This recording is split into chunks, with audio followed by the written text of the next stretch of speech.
ko na nakikita ang ganda ng kalikasan. Wala na ang mga puno't mga halaman.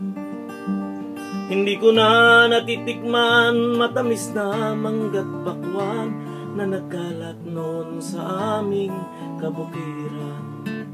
Wala nang bakat kalabaw, humihila ng kariton, sakayang nanangkot tatanggaling ng gulayan. Wala na ang mga ibon, konti na ang salagubang, dahil halos wala nang punong madapuan. Masdan mo ang ating kalikasan, unti-unting naglalaho ang kagandahan. Moderno nga tayong naturingan, nauubos naman ang ating likas yaman.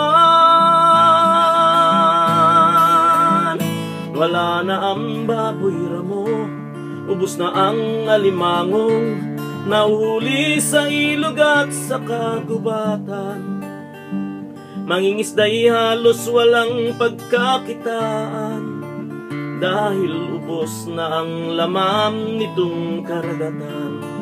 Sino ang dapat sisihin? Sino ang dapat pusigin? Di ba tayong lahat ay may pananagutan? Kung ang bawat isa ay mayroong pakundangan, di sana nasimot ang ating likas yaman.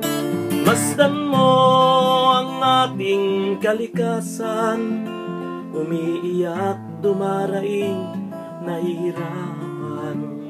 Moderno nga tayong naturingan, nakikitil naman ang ating likas yaman.